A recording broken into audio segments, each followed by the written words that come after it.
하버드 의대 교수가 한 인터뷰에 나와서 제로 음료의 유해성을 말하는 영상을 본 적이 있다. 이 영상의 제목을 보자마자 나는 그럴 줄 알았다 라고 생각했었다. 이 세상에는 대가 없는 가치는 존재하지 않는다고 항상 명심하고 있었기 때문이다. 인터뷰의 내용은 다음과 같다. 인공 감미료가 들어간 제로 음료는 신진대사에 직접적으로 악영향을 주진 않지만 이 인공 감미료들은 영양 성분이 없어서 칼로리로 흡수되지 않기 때문에 장으로 그대로 내려가서 장내 유익한 미생물들을 독살시킨다는 것이다. 일각에선 아직 인간 대상으로 충분한 연구가 없다고 반박하고 있지만 증거가 계속 쌓이고 있다고 한다. 제로 음료가 세상에 출시된 기간을 고려했을 때 앞으로는 그 유해성 입증의 강도가 강해질 것이 예상된다. 장내 미생물의 이로움에 대한 연구가 활발해지면서 프로바이오틱스 같은 장내 유산균에 대한 관심이 높아지고 있는 요즘 시대, 참 날벼락 같은 연구 결과이지 않은가? 프로바이오틱스를 백날 첫날 먹어도 제로 탄산을 즐긴다면 말짱 꽝이다. 세상에는 대가 없는 가치는 없다라는 나의 신념이 강화되는 순간이었다. 제로 탄산 음료를 마시는 이유가 무엇일까? 솔직하게 뜯어서 생각해보자. 칼로리는 섭취하지 않고 그저 콜라의 달콤함과 청량감을 즐기고 싶기 때문이다. 즉, 칼로리에 대한 책임을 지지 않고 쾌락을 취하고 싶은 것이다. 대가를 지불하지 않고 가치를 얻는 것은 탐욕이다. 탐욕의 요소가 있는 것은 그 끝에 항상 유해함이 기다린다. 위와 같이 대가 없는 가치에 열광하는 사례들은 당장 주변을 둘러봐도 흔하게 발견할 수 있다. 유튜브 쇼츠를 보면 무슨 챌린지라며 길거리에서 딱 달라붙는 옷이나 짧은 치마를 입고 노래에 맞춰 춤을 추는 영상에 많은 사람들이 열광한다. 이 영상들은 대체 무슨 의미일까? 영상이 던지는 메시지와 주제를 찾으려고 해봐도 도무지 떠오르지 않는다. 하지만 엄청나게 중독된다. 이 영상이 쇼츠에 뜨면 짧은 영상인데 나도 모르게 여러 번 반복해서 보고 있는 내 자신을 발견한다. 핸드폰을 덮고 자리에 앉아 곰곰이 뇌를 청소하며 생각해본다. 이 영상은 대가 없는 가치의 유해함으로 내 뇌를 공격했다. 이런 쇼츠 영상이 제공하는 가치에 대한 나의 생각은 다음과 같다. 먼저 남자의 경우 이 영상을 보는 순간 미모의 여성이 나에게 구애를 하는 것처럼 보인다.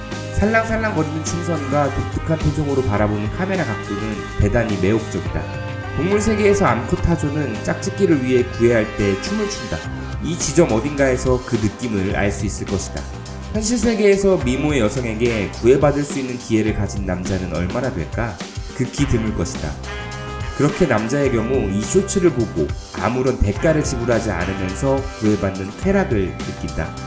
여자의 경우는 이런 영상을 보는 순간 그 여성과 나 자신을 동일시 여기게 된다. 여자는 관계 위주로 사고하는 본능이 있어서 무의식적으로 쇼츠 속 인물과 관계를 형성하고 그 즉시 공감과 이입을 불러온다. 그렇게 30초 남짓한 시간 동안 아무런 대가 없이 영상 속 여자로 살며 폭발적인 도파민 파티를 즐긴다. 위와 같이 남녀 모두 대가를 지불하지 않고 가치를 얻는 것이다. 그렇게 우리 뇌의 쾌락을 담당하는 회로가 발달하기 시작한다. 더 큰 자극으로 쾌락을 극대화하려고 소망한다. 하지만 현실은 영상을 보기 전과 달라진 게 없다. 이러한 괴리감은 현실에 대한 불만족을 제공한다. 대가 없이 느껴본 쾌락이라는 가치는 노력이라는 대가에 대한 흥미를 잃게 만든다. 노력의 흥미를 잃은 사람은 결국 현실에 주저앉고 만다. 현실에 주저앉아 통제라는 자물쇠를 끊어버리고 쾌락만을 추구하게 된다. 노력을 투입해 목표를 달성하는 성취감이 아닌 단순한 욕구 해소에서 오는 쾌락을 쫓아가게끔 인생이 세팅된다. 사실 이러한 부작용은 인류 문명의 시작부터 선조들이 경고해줬다고 생각한다. 수많은 신화들과 종교, 전통적 가치관들은 자극적이고 외설적인 것들을 유해한 것으로 규정하며 멀리할 것을 강조해왔고 고난과 역경을 해치고 고군분투하여 쟁취하는 것을 정당한 것으로 보았으며 탐욕을 통해 비겁하게 쟁취하는 것에는 천벌을 내렸다. 성경에 나오는 소돔과 고모라라는 도시는 악덕과 퇴폐의 도시로 사람들이 쾌락에만 중독되어 살아가자 하느님이 불과 유황으로 도시를 멸망시켰다. 우리 선조들은 이미 수천 년 동안 수많은 이야기에서 대가 없는 가치의 부작용에 대해 상징적인 이미지들로 경고해줬다. 혹시 현대과학의 결과들은 수천 년 전부터 내려오는 이야기들을 입증하고 있는 것이 아닐까 생각해본다. 우리는 살면서 no pain, no gain이라는 말을 한 번쯤 들어봤을 것이다. 고통이라는 대가 없이는 얻는 것도 없다라는 속담이다. 이를 부족한 논리학적 지식으로 다음과 같이 풀어보고 싶다. 이 명제가 참이라면 이 명제의 대우도 참이다. 이 명제의 대우는 gain, pain이다. 얻는 게 있다면 고통이 있다.